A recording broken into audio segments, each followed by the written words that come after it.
For decades, the property ladder was the cornerstone of the middle class dream. Buy a starter home, build equity, upgrade to something bigger, and eventually secure generational wealth.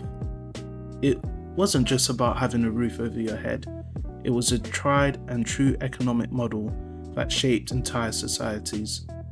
But here in the 2020s, that ladder is collapsing. Not just in one country, but around the world. And it's not just because houses are expensive. The very idea that home ownership is the main path to wealth and stability is being challenged globally. Today, we'll explore how this shift looks across the US, UK, Japan, and Germany. 4 very different places, each showing a unique side of this disappearing ladder. By the end, you might see the housing crisis in a new light. It's not just a problem of prices, but a fundamental change in how we think about wealth and homes. The property ladder is more than just a catchy phrase. It's an economic and social model. Starting with small or affordable home, you buy, build equity as your home appreciates, and then you move up to a bigger or better property. Over time, this process has allowed families to build wealth and pass it on to future generations. This system took off, especially after the World War II, in many Western countries, driven by expanding suburbs, affordable mortgages, and growing middle classes. Home ownership rates soared by 1960. About 60% of Americans owned homes, and this rose to over 65% by 2000. Similar trends happened in the UK and Germany, though with local variations. But this ladder worked best in a world where wages kept pace with inflation, where land and housing supply expanded relatively free, and credit was accessible. In the decades before the 2000s, this created a relatively stable path to wealth for many. So, why on earth is the ladder breaking today? Well, the biggest global forces are: first, inflation and stagnant wages. Since 2020, inflation has surged worldwide due to supply chain shocks, energy costs, and pandemic aftershocks. In the US, inflation peaked near 9% in 2022, far outpacing wage growth, which hovered around 3 to 5% annually in most sectors. Second on that list is housing supply shortages. Many cities have seen severe housing shortages due to zoning laws, land scarcity, and local resistance to new developments. This supply crunch drives up prices and rents. Third and finally on that list is rising wealth inequality. Older generations tend to own multiple properties, and inheritances are common within them, while younger people face high debt and barriers to saving. Thank you, university. But these forces play out differently depending on the country's economy, culture, and policies. Now, I like to include some case studies within my analysis. So as a result, let's look at 4 countries and see how these global forces play out locally. Starting with the US, the median list home price jumped from 320 grand in 2019 to 410 grand in 2025, almost a 50% increase. Meanwhile, that same wage growth lagged behind inflation, and mortgage rates rose from historic lows from about under 3% to 7% or higher. This double whammy made monthly payments far less affordable for the average person. Cities like New York and San Francisco have become nearly impossible for first-time buyers without family help. The starter home step on the ladder is vanishing. Now imagine this. You've been working hard, saving every extra dollar, hoping to finally buy your first home.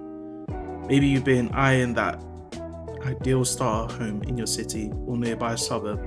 But when you start looking, you quickly realize the price is way out of reach. That $300,000 home from just a few years ago is now $450,000 or more. And mortgage rates on top of that have doubled, which mean your monthly payments could be hundreds of dollars higher than you expected. So what do? Do you keep renting? Maybe in the place that's getting more expensive by the month because of mortgages? Or do you move further away, adding a long commute to your day? This isn't just hypothetical. This is the reality for millions of people right now, including myself. And that's the idea of stepping onto the property ladder, which we eye, but it feels like a dream that's slipping away. In the UK, the situation is also dire. The UK faces a severe housing shortage, with estimates of 3 million homes needed to meet demand. NIMBY politics strongly limit new builds in many desirable areas, pushing prices up, especially in London and in the southeast. Interest rate hikes in recent years have further locked out many young buyers, again, including myself, while home ownerships among 25 to 34-year-olds have dropped below 40% in 2024, down from 50% 20 years ago. Another country, Japan, tells a very different story. With an aging and shrinking population, many cities face falling home prices and a surplus of vacant homes, especially in rural areas. The property ladder is more about downsizing or moving to a more affordable rural area. But most of the work is in the main cities like Tokyo or Osaka. Home ownership is still common, but it's not a main wealth building tool like in the West. Instead, financial investments or pensions take priority. Germany offers a different model. Germany has one of the lowest home ownership rates in Europe, about 45%. Instead, renting is the norm, supported by strong tenant protections and rent control laws. And while this limits wealth building through property, it keeps housing more affordable and accessible, avoiding extreme price spikes. This presents an alternative model where the property ladder is less relevant and renting is a long-term solution. Now, what does the death of the ladder mean for young people worldwide? Across these countries, young people face common challenges: high prices, high rents, and limited mobility.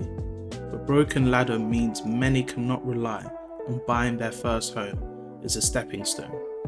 This creates widening generational wealth gaps and has real mental health consequences, with anxiety and hopelessness rising.